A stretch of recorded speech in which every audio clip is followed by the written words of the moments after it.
tenéis ahí muy interesantes sobre oportunidades de emprendimiento en ciberseguridad.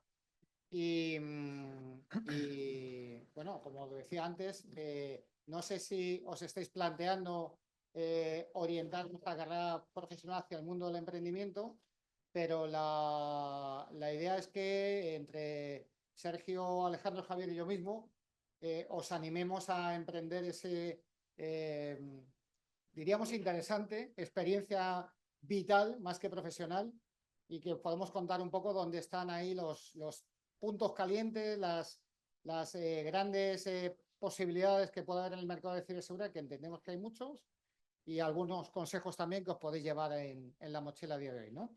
Y como decía, pues para ello tenemos a Sergio, que es actualmente cofundador de XValue, una boutique de estrategia y M&A, que es fusiones, adquisiciones, ¿no?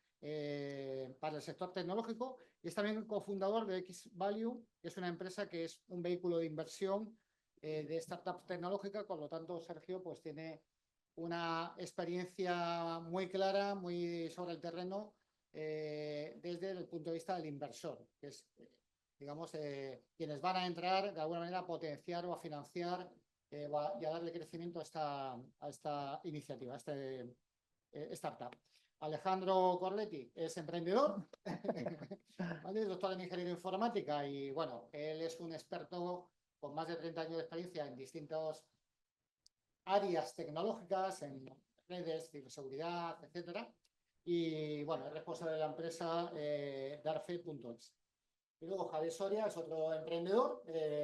He mirado su perfil de LinkedIn porque a pesar de mis denodados intentos no me ha mandado su currículum, y dice una cosa que a mí me ha emocionado, ¿vale? Se lo he dicho, que es un apasionado, leo literal, de la seguridad de la información digital, informática y telemática. En definitiva, es un experto en ciberseguridad, ¿no? Por lo tanto, yo creo que de aquí todos, yo me incluyo, vamos a poder sacar bastantes ideas que nos pueden ser útiles sin duda. Yo quería empezar con una cuestión. Es evidente, ¿no?, que la demanda de ciberseguridad del mercado va creciendo. Todos los indicadores que podáis ver marcan pues un crecimiento sostenido en el tiempo, o sea que el mercado cada vez hay más oportunidades. Pero yo quería empezar con una reflexión en relación con el mercado en España. ¿Qué segmentos del mercado, pymes, grandes empresas, sector público, veis como más necesitados de soluciones innovadoras? Sergio, si quieres empezar. Bueno, si me permitís, dejarme que voy a hacer un rodeo, ¿no?, para decirles luego lo que opino, porque lo tengo bastante claro dónde se necesitan más esto, ¿no? Porque la respuesta más básica sería que en los tres segmentos, ¿sabes? Gran cliente, administración pública y pyme, todo lo que es ciber se necesita y va a crecer muchísimo en los próximos años, ¿no?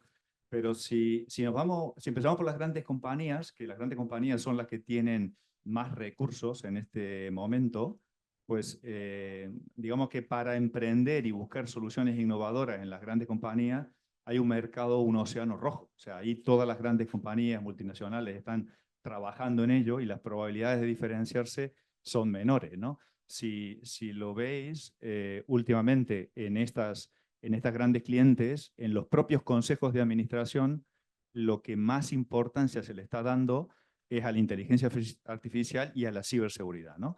Y evidentemente grandes corporaciones están invirtiendo un montón de dinero. Entonces, de cara, ¿no?, nosotros que invertimos en startup y de cara de buscar algo diferencial e innovador, ¿no?, para mí está clarísimo. Y pasa exactamente en la parte de administración pública. Por eso digo que está clarísimo en pymes.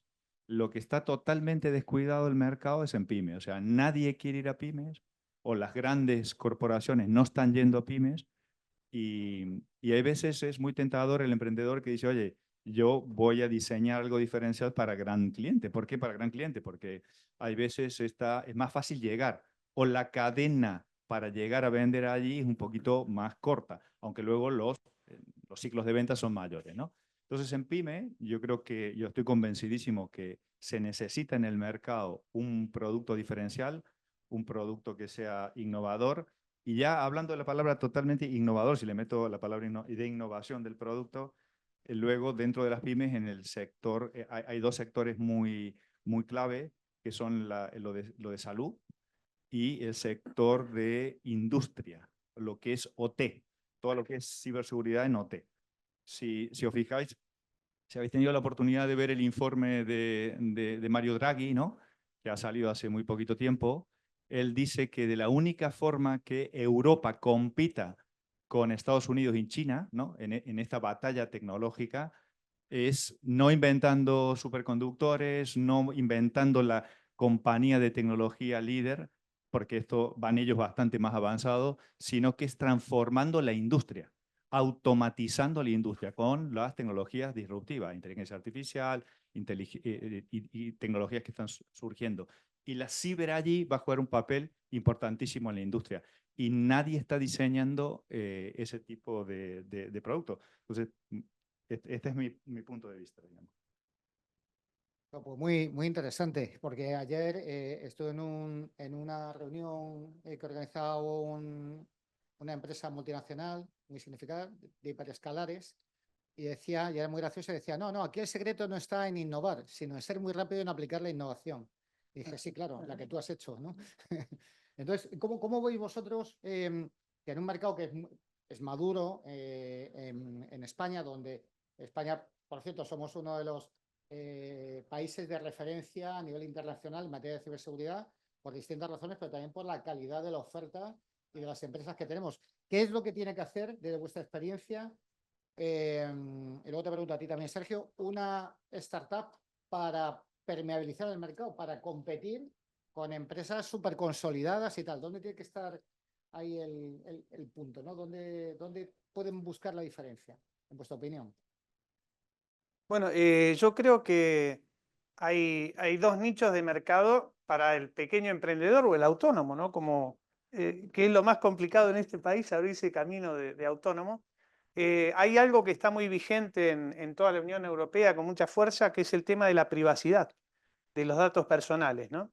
El tema de la privacidad es un problema y lo tiene cualquier pequeña pymes que tenga una batería de clientes y tenga base de datos de sus 100 clientes, 100, 200, 500, 1000, aplica a bancos, supermercados que tienen tarjeta, entidades financieras, seguros.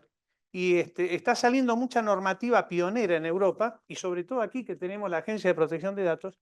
Y es un tema que está muy poco defendida la pequeña empresa, como decía recién Sergio, ¿no? Entonces creo que hay un nicho de mercado muy fácil, muy bonito, para un emprendedor que tenga ganas de iniciarse en ciberseguridad y empezar a mojarse un poco a leer la regulación europea. Hay una certificación de profesionales de protección de datos que la respalda el Instituto Nacional de Acreditaciones a través de la Agencia de Protección de Datos.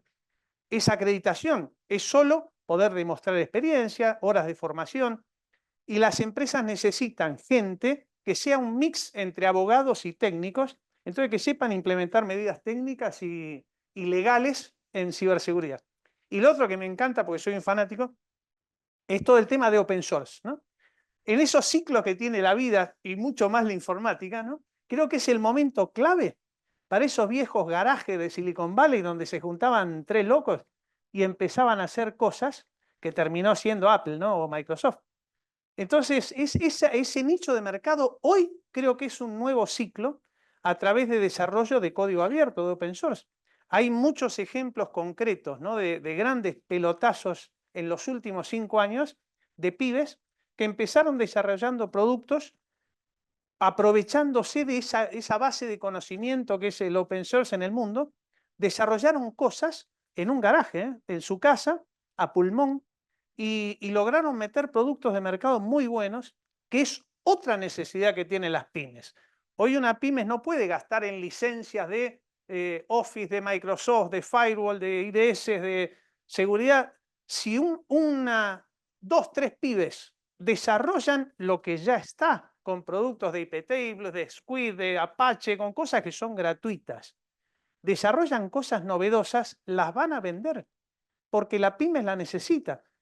Y fíjense que es justamente lo que estaba diciendo Sergio, una gran empresa, es poco probable hoy que se juegue con alguien que desarrolle en open source. Tal vez contrate open source de grandes empresas.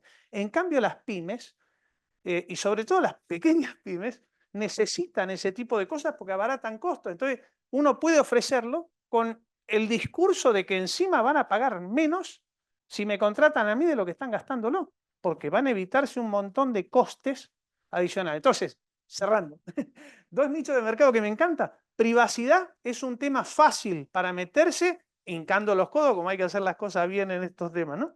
Pero se puede abrir camino en privacidad y se necesita en la Unión Europea gente que no sea el delegado de protección de datos, abogado, doctor en abogacía, sino el pibe que se ocurre cómo implantar medidas concretas de privacidad de datos personales. Y open source. Creo que es un momento clave para que desde cero nos mojemos con Linux y empecemos a generar comandos gratis con productos, como decían recién Miguel también, ¿no? Productos novedosos, rápidos, baratos y que ese código lo compartamos. Y estoy seguro que eso abre mercado. Ahí, perdón. Javier, ¿y qué hace el emprendedor o sea, para diferenciarse? Es decir, adopta por la privacidad, como dice Alejandro, el open source. O sea, ¿qué tiene que hacer para competir con un player? Hay algunos aquí importantes, ¿vale? Tú vienes de alguno también, un gran player que tiene mucha gente, una oferta muy rica, y tú has montado tu empresa y tienes que abordar el mercado. ¿Cómo consigues diferenciarte? ¿Cómo consigues capturar clientes, robarle clientes?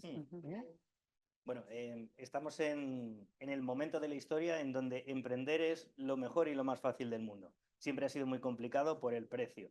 El segmento de pymes es muy importante, pero ¿por qué no lo atacaban las empresas? Porque lo que podían pagar esos empresarios de 1, 2, 3, 4, 5 personas era muy poco dinero y no les compensaba. ¿Para qué voy a desarrollar un producto que me van a comprar 50, 100 personas cuando ni siquiera el desarrollo de una sola persona me lo van a cubrir?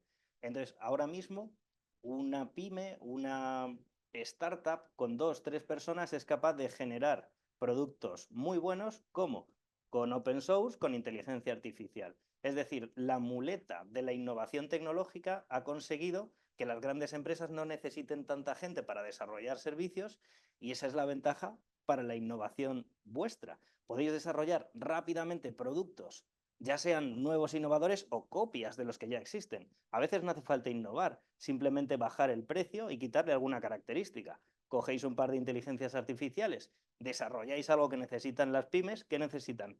Regulación, seguridad, antivirus, navegación, lo básico. ¿Por qué no lo hacen? Porque no lo pueden comprar. Entonces, una pyme que desarrolle productos sencillos y baratos, al final se come el mercado.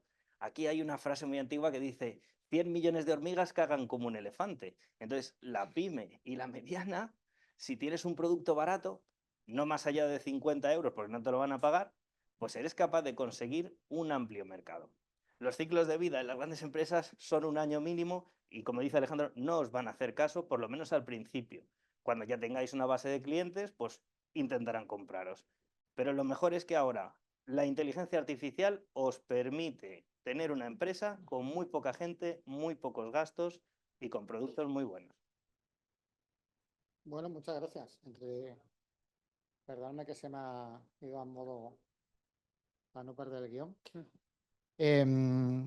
Bueno, aquí ya van apareciendo algunos consejos, pero la realidad, aquí hay ideas muy buenas, que al menos, no sé, en tu experiencia, 1 de cada 10 startups sobrevive al Valle de la Muerte y demás. Bueno, hay distintos factores, pero el punto de vista de la solución, y luego podemos entrar a otros factores, porque sí, hay muchas variables a tener en cuenta. Desde el punto de vista de la solución, de tu experiencia como inversor, Sergio, ¿cuáles serían los consejos de oro, ¿no? para trasladárselos a la audiencia? Es decir, ¿cuáles serían los puntos ahí donde deberían incidir para evitar ser ese 90% que cae?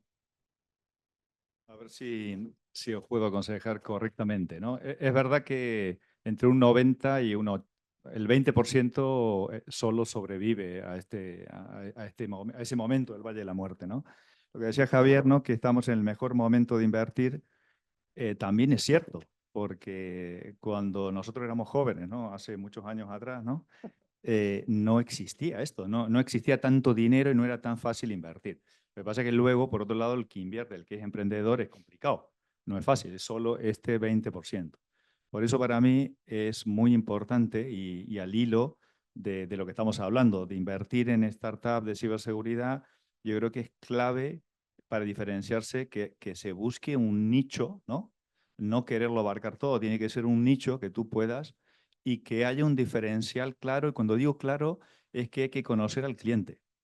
Hay que saber qué es lo que el cliente necesita. ¿Por qué? ¿Qué pasa? La mayoría de las startups, como es lógico, son tecnológicas, nacen de gente, bueno, yo soy ingeniero, de gente técnica, que lo que piensa es una solución, que es una solución diferencial, que es espectacular, que esto y que lo otro, y se olvidan totalmente de la necesidad del cliente. Y por eso nosotros como inversores nos gusta mucho cuando de pronto, además de haber esta gente que es clave, ¿no? Que de pronto haya alguien que conozca a los clientes. Dice, oye, mi socio, él no sabe nada de ciberseguridad, pero de cliente sabe de la problemática, de lo que falta, conoce de productos, conoce de canales de venta, y esa combinación es clave y todo el mundo se lo olvida. Se olvidan del cliente. Entonces tienes al final, ¿qué te pasa? Que tienes una idea genial, que tienes un producto hiperdiferencial, pero como no conoces al cliente, se muere. Y 10 años después, o 7 u 8, aparece otro con vuestra idea y dice, ¿pero cómo? ¿Qué pasó? Pasó que, como no conocías al cliente, no tuviste tracción y nadie invierte en eso. Entonces, estas son las dos cosas clave para mí. Nicho y conocer qué necesita el cliente y a los clientes. Tener un socio que sepa de eso. Sí, sí, muy importante lo que dices, Sergio, nicho y conocer la necesidad del cliente. Vosotros, Alejandro, Javier, que sois muy técnicos, ¿eso cómo lo lleváis? Porque yo en mi experiencia sí que he convivido alguna vez en algún proyecto en el que he trabajado al lado de un técnico muy técnico, súper crack, ¿vale? Que perdía un poco la perspectiva del mercado, ¿no? De que al final su criatura se tiene que vender, ¿no? Y eso vosotros como, entiendo que con éxito, ¿cómo lo habéis conseguido? ¿Eh? Eso, de tener ese doble alma.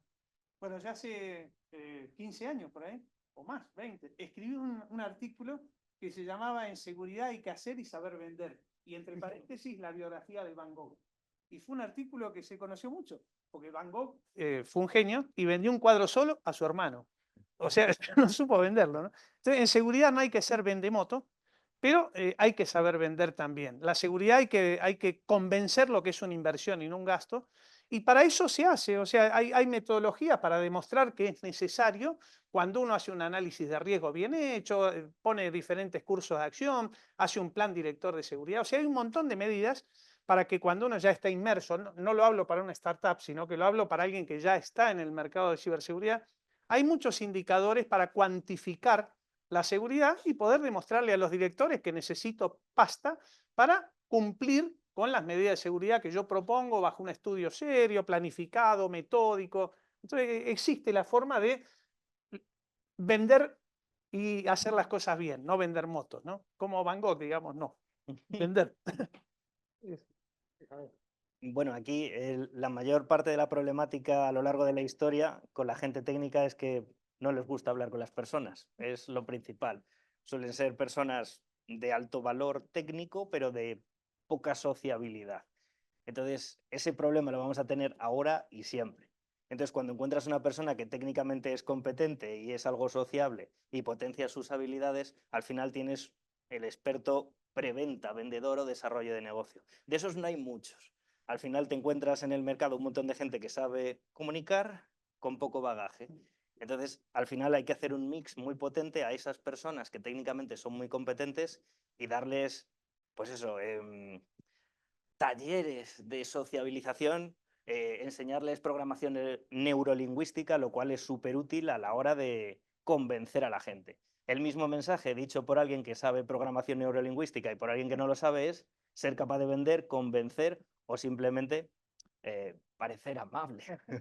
En esto los chicos somos muy malos y las mujeres son expertas. Yo dentro de unos lunes más, yo todos los lunes saco un vídeo. Dentro de unos lunes más voy a sacar uno que se llama ciberseguridad asertiva, ¿no? La asertividad es la cualidad que tiene la persona para expresar sus cosas buenas y malas y ponerse en su postura, o sea, ni ser sumiso ni ser agresivo, no es una postura media. Y en ciberseguridad, mucho más con todo el avance que estamos teniendo de la inteligencia artificial, cuando yo empiece a meter inteligencia artificial a mis redes, que ya lo estamos haciendo, esa inteligencia artificial tiene que responder de forma asertiva. No puede tomar una medida tan drástica que me ponga en contra a todos mis empleados, mis clientes, y yo mismo, cuando quiero establecer ciertas medidas de ciberseguridad en la empresa, que siempre son molestas, porque molesta cambiar la contraseña, no poner un POSIX, todas esas medidas debo hacerlo de forma asertiva para que mi ciberseguridad llegue al éxito. O sea, ni ser ni echarme para atrás porque tengo miedo a implementar una medida, ni ser agresivo machacando a toda la gente. Entonces, ese concepto de ciberseguridad asertiva lo van a empezar a escuchar dentro de una semanita. Lo comentábamos contigo, ¿no? Antes de entrar, ¿no? Que había estado tú en un congreso la semana pasada, ¿no? Y que hablaba de las tecnologías convergentes o habilitadoras, ¿no? O sea, lo que está pasando ahora que hay una serie de tecnologías que yo le llamo convergente. Las habilitadoras son las redes, ¿no? De telecomunicación, el 5G, el cloud, y como el IA, la robótica, ¿no? Todo esto que converge el dato, que antes no convergían, porque antes se ejecutaban aisladamente. Esa convergencia va a traer más la computación cuántica, ¿no? El día que llegue va a traer una oportunidad tremenda, ¿no? En ciber. O sea que esto está en pañales, digamos, o sea, está comenzando. Y lo digo porque desde el punto de vista del emprendedor, la gente cree que ya está, ya se terminó. El tren pasó. Ya no existe una oportunidad y no es verdad. Es decir, y si no, vosotros que sois joven, si decidís no emprender, por ejemplo, con alguna idea que tenéis, dentro de 10 años vas a ver que algún amigo lo hizo y tiene una empresa, ¿sabes? Y tú dices, pero ¿cómo? Si ya se había terminado ese tren, que el tren no se termina nunca, que esto es totalmente exponencial. Entonces, bueno, los animo a que seáis emprendedores. No, está perfecto, no, está perfecto porque, o sea, yo creo que es una buena noticia. Es decir, la que tú comentas, es decir, la ciberseguridad se va adaptando a la complejidad que tiene el escenario tecnológico. Y cada vez le estamos pidiendo más, cada vez hay más tecnologías convergentes, se habla de la fotónica, se habla de la cuántica, se habla de X. Y esas tecnologías en su aplicación lo que abren son nuevos escenarios de riesgo que todavía no se están resolviendo correctamente. Por lo tanto, yo creo que el mercado de la ciberseguridad, yo creo que las dos grandes palancas, en mi opinión, ahora de oportunidad en emprendimiento es la IA, en sentido general, y la ciberseguridad, en mi opinión, ¿no? Y hablando de IA y ciberseguridad, Javier, aunque la IA y la ciberseguridad ya llevan trabajando algún tiempo juntas, ¿no? Y bueno, hubo un boom que no sé si tú has vivido, que es todos los dispositivos de detección de anomalía en la red para detectar comportamiento anómalo en redes IT, OT, IoT, ¿no? Pero seguro que hay más cosas que tú puedes compartir, más oportunidades en relación de la IA aplicada a la ciber o de la ciber aplicada a la IA. Sí. Bueno, lo primero es la inteligencia artificial está cambiando el panorama de la ciberseguridad en muchos ámbitos. En uno de ellos es profesiones y roles concretos dentro de las empresas van a ser minimizados, es decir, vas a necesitar menos personas que trabajen en ello. Por ejemplo, los SOC. Un SOC tiene varios niveles, responden a alertas y configuran cosas. El nivel 1 normalmente es una persona que tiene un playbook y realiza 4 tareas que no aportan gran valor. Perdonadme los que trabajáis en eso, pero aporta poquito valor. Esa serie de tareas van a ser automatizadas por la IA. Por lo tanto, esos trabajos que a lo mejor no tienen el valor de otros se van a ir reduciendo. Pero no solo en los aspectos del SOC, sino a la hora de generar ataques, patrones de ataques. Antes necesitabas gente muy experta que hubiera probado muchas cosas.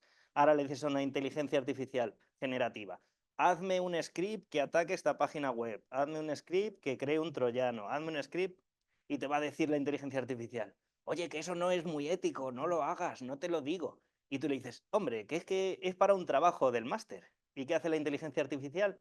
Toma. Y dices: bueno, pero es que esto es muy sencillo, necesito un script más complejo. Y te lo da. Entonces, al final, si eres un malo, la inteligencia artificial te está potenciando la capacidad de hacer el mal, sin que tengas conocimientos avanzados. lo cual es muy peligroso. Pero tenemos la otra contraparte. La inteligencia artificial la tenemos a la hora de defender en los SOC, en la red, estudiamos patrones. Entonces, ¿qué es lo que va a ocurrir? Que se van a mejorar las dos cosas, la ciberdelincuencia, la ciberdefensa, y vamos a rebañar una serie de trabajos que se van a reconvertir en otros. El problema que yo veo de la inteligencia artificial es que todo cambio tecnológico sustituye unos trabajos por otros. En la era industrial, pues cambiaron a la gente que llevaba caballos por trenes. Al final, más o menos la sustitución era equivalente. El problema es que ahora alguien que sepa inteligencia artificial sustituye más trabajos de los que genera. Entonces, oportunidades, ataque, defensa, hay un poco de todo, pero lo principal es que tarde o temprano el que sepa IA va a tener el diferencial en su trabajo. Y no es que te quite el trabajo a alguien que sepa IA, sino que es que como va a absorber tantas cosas, pues el futuro es la IA, ya sea con ciber o con cualquier cosa. Sí, ayer, bueno, y lo llevo escuchando ya un tiempo, que dicen que la IA no va a eliminar o a generar desempleo o a echarte de tu trabajo, sino que probablemente lo haga alguien, otra persona que sí que sepa de ella, ¿no? Claro. O sea, que ahí podría estar el diferencial. Y bueno, ¿qué pasa con la formación? Estamos hablando a potenciales emprendedores. ¿Hay oportunidad para reinventarla en base, pues, un poco al escenario tecnológico que estamos viviendo, de continuo cambio, de dinamismo? ¿Qué oportunidades veis, en vuestra opinión, en materia de formación, capacitación, entrenamiento? ¿Hay ideas que podamos compartir que no os hayáis atrevido a ponerlas en práctica y que le pueda servir a nuestra audiencia en materia de, ya digo, soluciones, productos, alrededor de la formación, capacitación? Si quieres, Alejandro. Bueno, el tema de formación a mí es lo que más me gusta. Los que me conocen saben que llevo muchos años con esto, ¿no? Y vengo apostando mucho por el tema de formación gratuita, ¿no? Y creo que el mercado de la formación gratuita... Hay un fenómeno en Internet que se llama crowd, multitudes, ¿no? El fenómeno multitudes, el objetivo es llegar a las multitudes. Lo vemos todos los días, el youtuber este que mete un pelotazo por sacarse la foto ridícula. Y con eso solo se hace una red tan importante que llega a millones de personas, ¿no? En el ámbito de ciberseguridad, en formación en ciberseguridad, creo que es posible a través de la formación gratuita, que es lo que yo vengo apostando hace muchos años, o muy mínimamente pagada, se puede llegar a multitudes, y es lo que decía Javier de las hormigas y el elefante, ¿no? O sea, podemos llegar con un coste muy bajo a millones de personas. ¿Y por qué quiero plantear esto? Porque yo veo con mis plataformas de formación que hay miles y miles de personas que no pueden pagarse el máster de 5.000 euros en seguridad o la certificación de 2.000 euros porque no les da el cuero para pagarlo, ¿no? Entonces, el mercado necesita imperiosamente especialistas en ciberseguridad. Y necesita, y el que se especializa tiene salida laboral segura.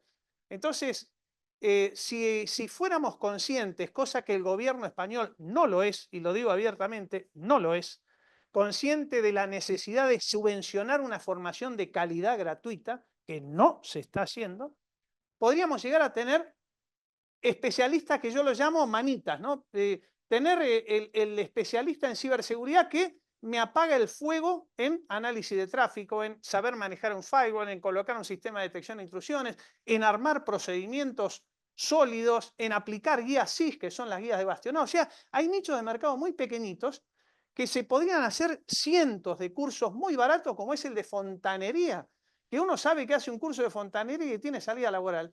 Si hiciéramos cursos en nichos de mercado muy pequeñitos, gratis o muy baratos, y el Estado subvencionara ese tipo de cursos, tendríamos miles y miles de personas de habla hispana, española, que estarían en capacidad de cubrir esos nichos, como la necesidad que tenemos ahora de pintores, fontaneros o manitas para hacer reformas en mi casa. Eso mismo en ciberseguridad es necesario. No existe en todo el gobierno español y en toda la Unión Europea, no existe esta visión de apostar por la necesidad de formar a nuestra población en estos nichos de mercado.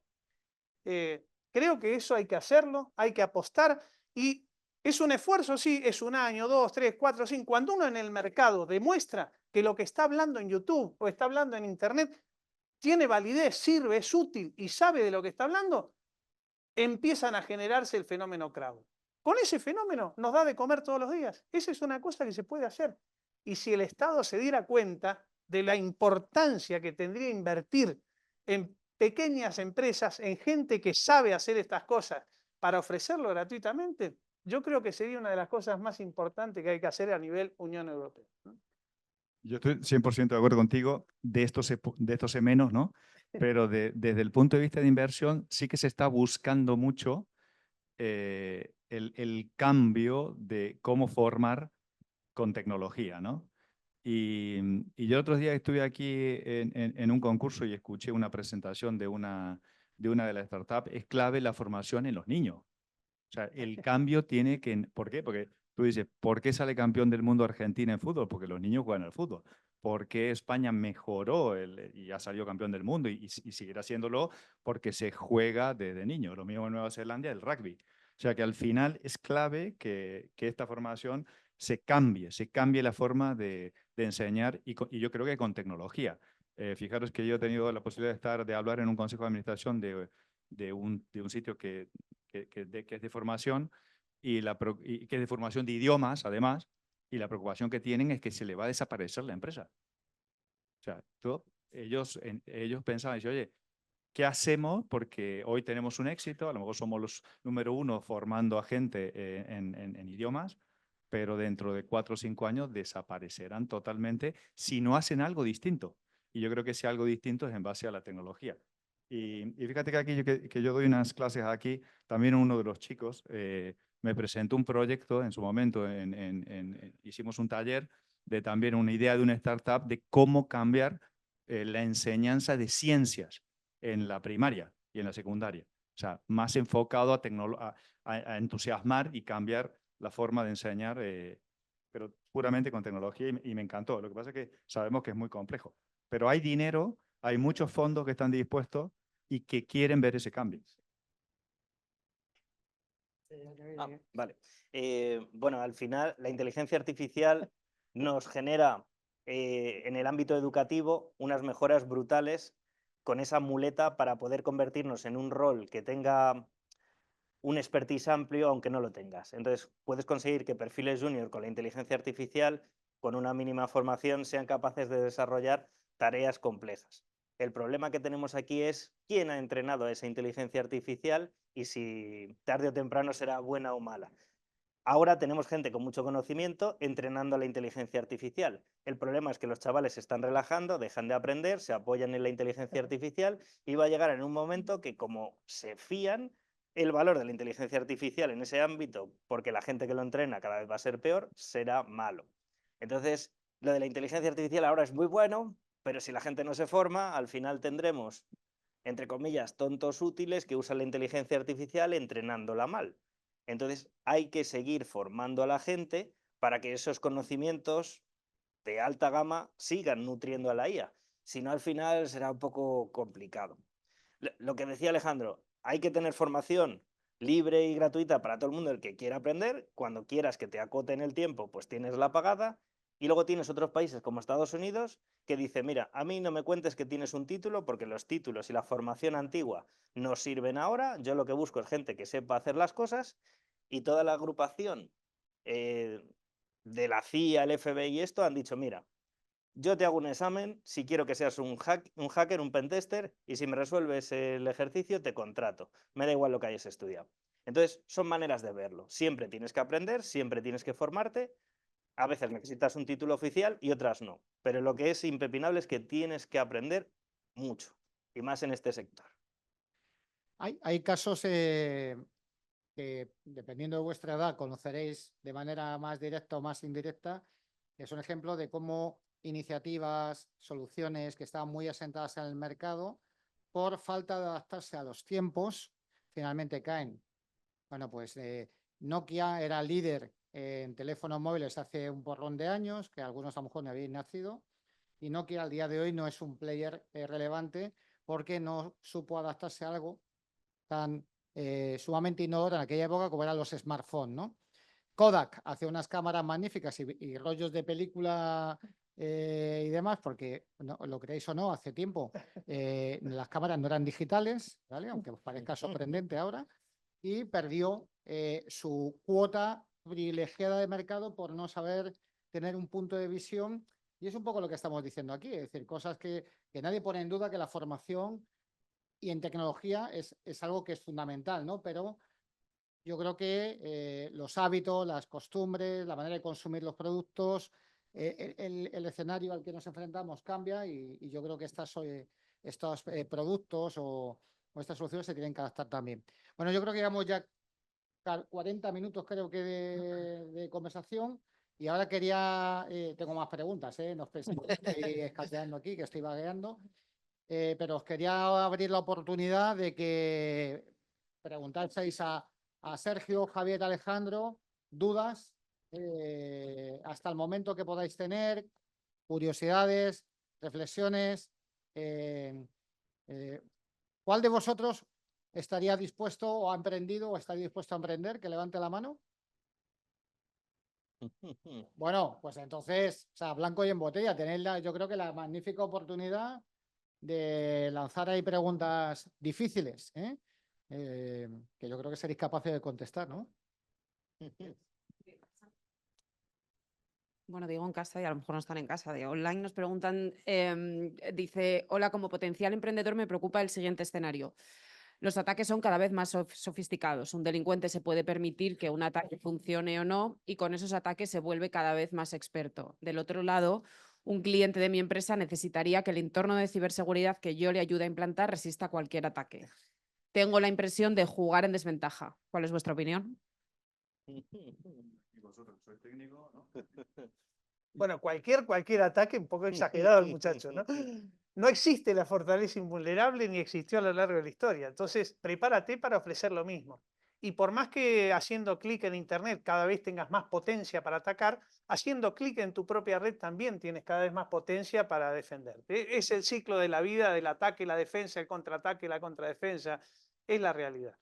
Es verdad que se llama guerra sincrónica en el ámbito militar hoy en día. La guerra sincrónica es la guerra de uno contra multitudes, contra miles, ¿no? Hoy en día se está produciendo mucho este fenómeno en Internet, que es la guerra sincrónica. Es decir, yo en mi empresa soy un pobre perejil que defiendo a 1000 empleados y afuera tengo 3 millones de ataques que me están machacando la red. Ese es el asincronismo real que existe. O sea, siempre estoy en desventaja. Pero es la realidad. Entonces, no pienses ofrecerle seguridad absoluta porque le estarías mintiendo a tu jefe. Ofrécele lo mejor que puedas y si él te apoya con su inversión y le haces un plan de director de seguridad coherente, te apoyará más o te apoyará menos en base a tu coherencia. Y el resto es jugar con las armas que uno tiene contra las armas que tienen los demás. Y no hay mucho más. No, hombre, en este caso, como ya tenía unas medidas de seguridad, actualizarlas siempre viene bien. Lo que ha generado esta IA generativa, maligna, malvada, es que los que no tenían ninguna medida de seguridad ahora sí que están en peligro. Antes estaban en peligro, pero a lo mejor pasaban desapercibidos entre un mar de posibles infraestructuras atacables. Ahora lo automatizas, lo buscas, generas algo y está todo el mundo en peligro. Entonces, lo que hay que ver no es adaptar lo que ya tienes, que sí, sino los que no tenían nada, ahora sí que necesitan algo, sea lo que sea, un mínimo, porque están más expuestos. Yo aunque soy moderador, me dejáis que me voy a consumir menos tiempo. Yo diría, para responder también muy concretamente a la pregunta, yo diría, lo que estás preguntando tiene una relación directa con el potencial que tiene la inteligencia artificial para desarrollar soluciones que puedan realizar una predicción, ¿vale? En cuanto a la tipología de ataque que se puede dar, porque efectivamente los malos siempre tienen ventaja y van por delante de nosotros, ¿no? Si somos capaces de ser de alguna manera predictivos, y hay un área de investigación real en IA, en ciber, en ese campo, pues podremos prevenir, que es difícil, esta situación. Y luego, en el tiempo real que vivimos ahora, mejorando nuestra capacidad de detección y de respuesta, ¿vale? O sea, intentando que la organización sea lo más resiliente posible y que se pueda reponer o contener al máximo ese ataque y eso, santiguándose y cruzando los dedos. Había una pregunta por allá, ¿no?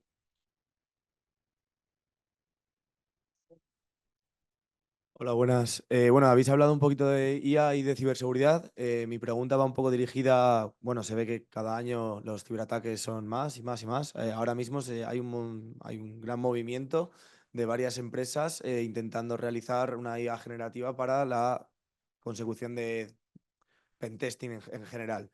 ¿Vosotros cuáles son las barreras o cuáles son las barreras que veis de entrada para generar una IA en este ámbito? Y como inversores, ¿estaríais dispuestos a invertir en ella?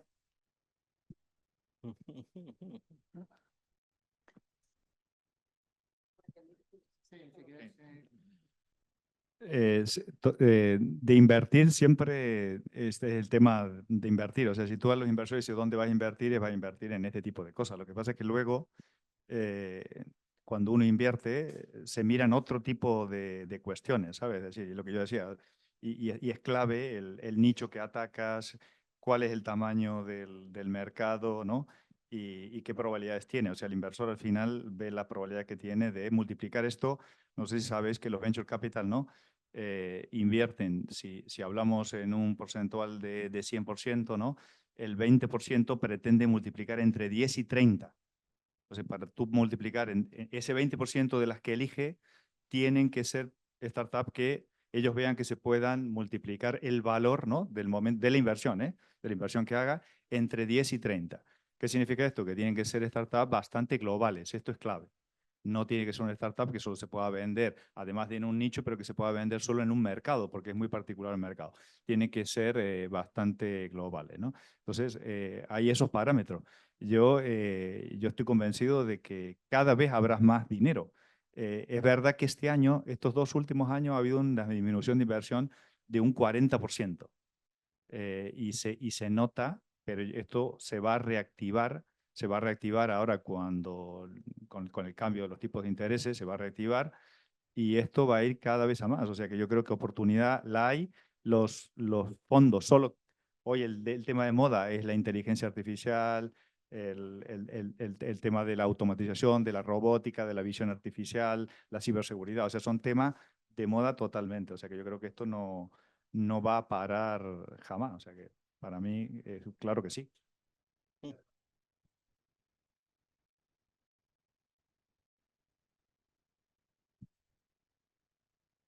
A ver, la inteligencia artificial generativa para cosas de hacking, de pentesting, de red team, están muy bien.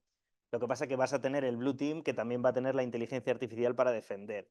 Y una cosa muy buena de los pentesters es su ingenio. Entonces, de momento, una inteligencia artificial generativa que haga ataques automáticos está bien, pero de momento necesitas una persona detrás. Lo que es el olfato del pentester todavía no está muy bien conseguido. Es una muy buena idea, pero al igual que ChatGPT ahora tiene un 86-87% de entendimiento de acentos, de esos giros del lenguaje, de las bromas en argentino, español, que a veces difieren un poco, no las llega a captar. Entonces tienes otra inteligencia artificial que es Claude, que lo pilla un poco más, pero todavía no del todo. Pues eso trasladado a las partes técnicas, donde a veces hay que seguir un guión, fenomenal. Pero es que hay otras veces que no hay que seguir un guión, porque tú sabes cómo están defendiendo, pero eso te lo dice la experiencia, no el guión. Y entonces haces un workaround y tienes que hacer otro tipo de ataque. Entonces, yo creo que es una muy buena idea, pero que actualmente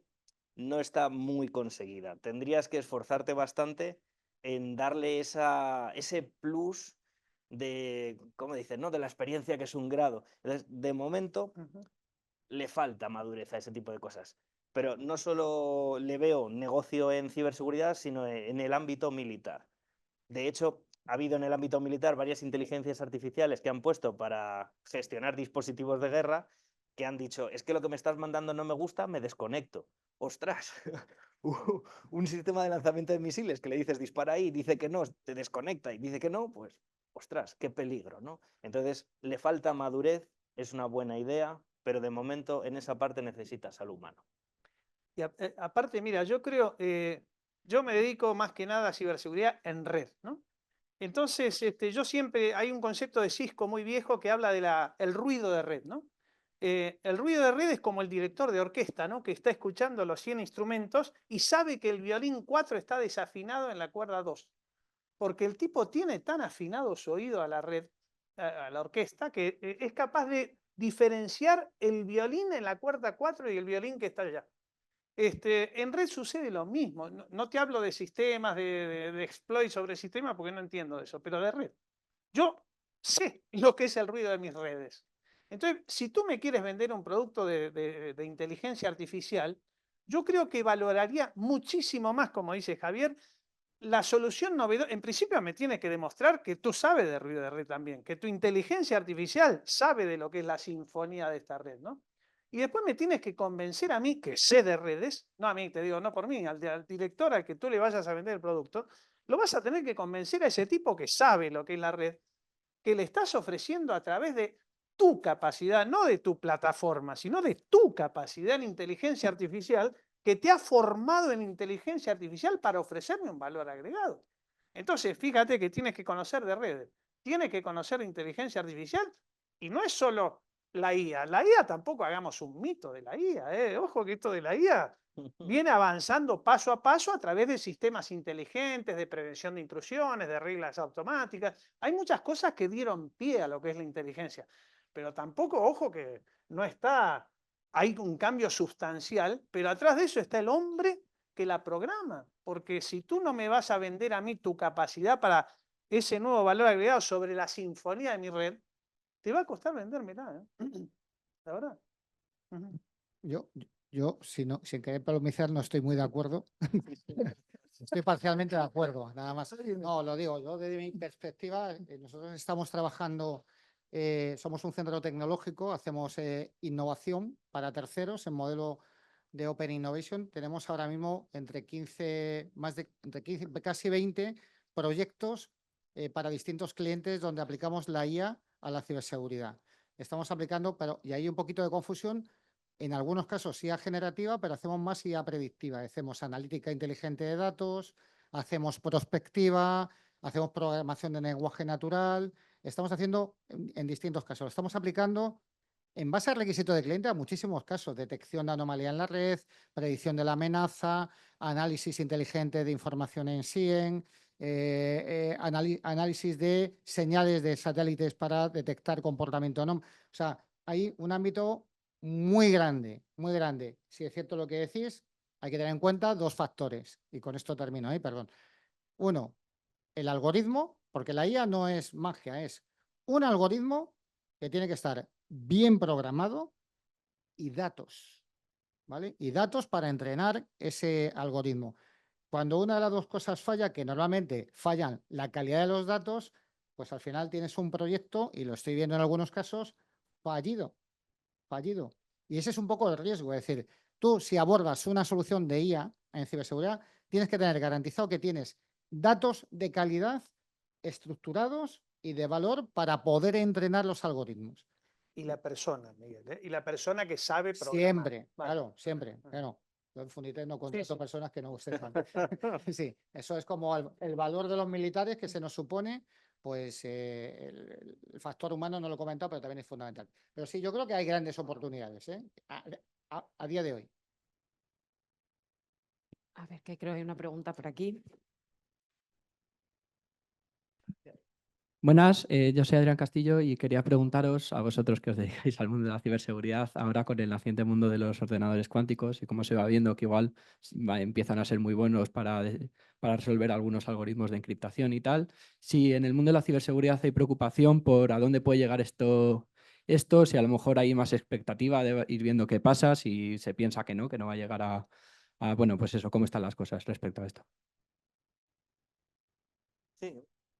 Bueno, a mí eso sí que me preocupa realmente, porque es un cambio exponencial, ¿eh? La computación cuántica en cuanto a criptografía, y después 1000 cosas más, ¿no? Pero en criptografía es asustante. La verdad que a mí me preocupa. Lo que pasa es que, así como utilicen para encriptar, lo utilizarán para desencriptar o criptografiar y decriptar. Va a ser una batalla nueva, pero la capacidad es impredecible. Realmente sí. Actualmente hay varios cursos gratuitos en unas universidades del País Vasco, por si queréis mirarlo, básicos y avanzados, en los cuales ya te explican cómo están generando nuevos algoritmos criptográficos. Por lo tanto, cuando convivan las dos tecnologías, lo que va a ocurrir es que la de ahora pues, va a estar muy desfasada rápidamente, pero hay un cambio tecnológico que ya está pensado y está dispuesto a implantarse rápidamente. ¿Cuál es el mayor problema? Hasta ahora los ordenadores cuánticos eran trastos enormes que necesitaban frío, luego necesitaban unos láseres. Todo eso ya no se necesita. Ahora están imprimiendo ordenadores cuánticos en chips de silicio parecidos a los que conocemos realmente, actualmente. Entonces, eso puede generar que no tardando mucho tengamos problemas de ciberseguridad graves, bastante graves, pero está pensado. Y luego hay otra parte de la tecnología cuántica que nadie habla, que es el entrelazamiento cuántico, que es como el yin y el yang, que tienes dos partículas que están unidas, las separas y cuando una cambia, la otra cambia. Entonces te pones a pensarlo y dices, ¿para qué necesito el wifi? ¿Para qué necesito las redes de datos? ¿Para qué necesito el satélite? Podemos cambiar el paradigma de cómo transmitimos la información. Y eso me parece todavía mucho más peligroso que romper los cifrados, que es lo que todo el mundo piensa. Es decir, nos podemos cargar grandes empresas de telecomunicaciones porque no hagan falta, por ejemplo. Es un problema, o sea, la criptografía simétrica está prácticamente muerta. La RSA, Diffie-Hellman en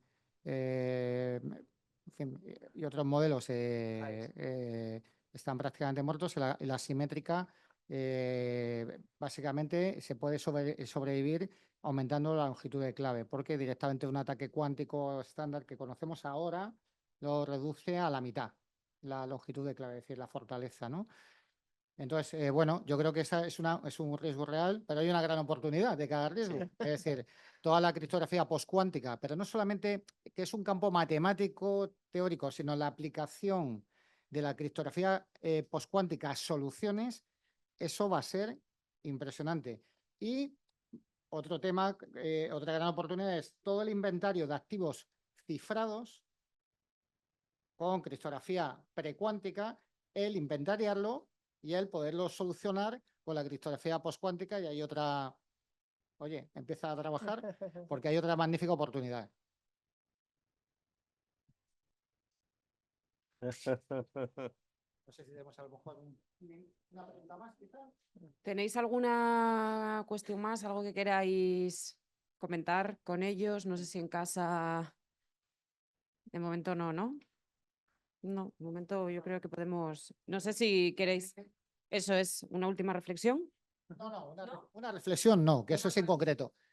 Dos consejos concretos desde vuestra perspectiva a nuestros futuros emprendedores. Pero en lo que cabe un tuit. Bueno, mi consejo es que no penséis que cuando emprendéis tenéis que ser un unicornio, que está bien pensarlo, que está bien, pero no necesariamente. No necesariamente. O sea, emprender puede significar terminar teniendo una compañía muy buena, que no es un unicornio y es muy bueno. Entonces, no os obsesionéis por eso. Y que, por favor, que en una compañía no es solo un técnico, es un equipo. Y tiene que haber complementariedad o de lo contrario fracasaréis totalmente. Muchas gracias. Alejandro. Bueno, apostad por open source. Y el segundo, apostad por open source. Eso. No. Pensar en la fiscalidad creativa, porque hay países muy divertidos que a lo mejor no son el nuestro, para empezar a montar diversos servicios que podáis prestar online. Y sobre todo, muchas veces innovar no es necesario. Copiar y ajustar el precio para un mercado, pues a veces es mejor. De hecho, lo hacen los chinos.